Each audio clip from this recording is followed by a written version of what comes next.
Vous aviez toujours rêvé de rejouer au jeu de votre enfance? C'est maintenant possible pour environ 60 € grâce à une box Android qu'on va vous montrer tout de suite.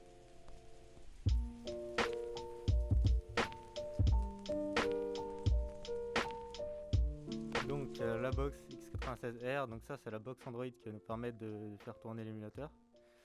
Donc on a choisi cette box parce qu'on a trouvé que c'était le meilleur rapport qualité-prix, donc voici la box.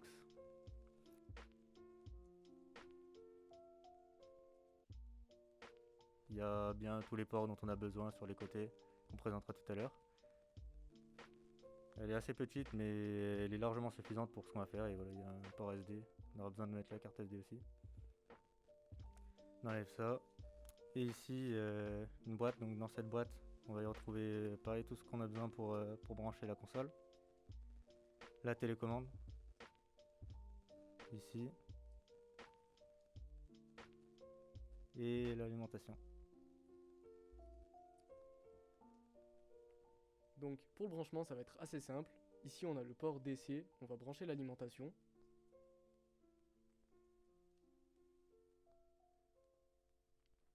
Pour la manette, donc il n'y a pas de manette spécifique, mais il faudra avoir un port USB. Et on va le brancher. Et pour finir, l'HDMI qu'on va brancher aussi.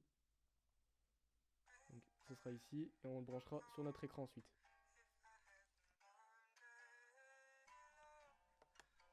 Donc une fois que vous aurez tout branché, vous aurez cet écran là au démarrage.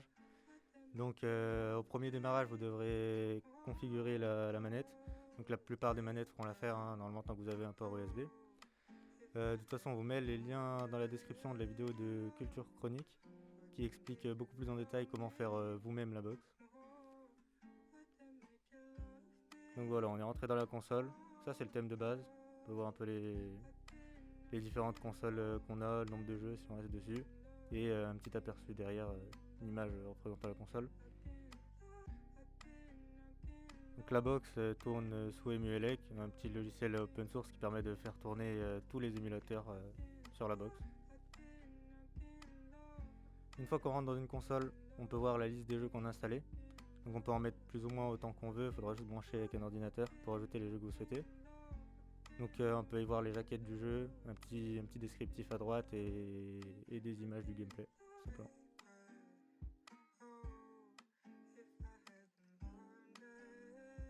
De plus, on a des jeux un peu plus rétro comme sur Game Boy Advance, par exemple Pokémon Pinball. Donc faudra ramener la ROM, hein, comme on a déjà dit. Et voilà, on peut jouer, on peut voir que c'est vraiment fluide, qu'il n'y a pas de bug, que voilà, que les contrôles sont plutôt bonnes à prendre. Ici on a NES sur Kirby, voilà, donc on a quelque chose de fluide encore une fois. Donc on montre bien qu'il y a un grand panel de choix au niveau des consoles. Donc ici on a pris un gameplay de PSP. C'est Dragon Ball Shin Budokai 2 parce que bon, c'est un jeu qu'on aime bien. On va démarrer un combat pour vous montrer que c'est fidèle à la console, que ça tourne très très bien sur notre box.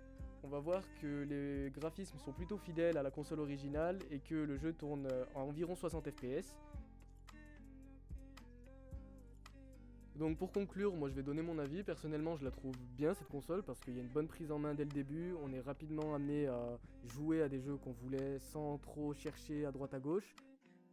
Donc moi aussi j'ai trouvé la console très très agréable, malgré quelques bugs sur la Nintendo 64 par exemple. La console fait tourner la majorité des jeux très très bien, sans aucun bug, et la configuration est vraiment super rapide. Donc c'est un plaisir de jouer sur cette console. On souhaite vraiment remercier Culture Chronique qui nous a permis de créer la console. En vrai, sans lui, on aurait été perdu, hein, je pense.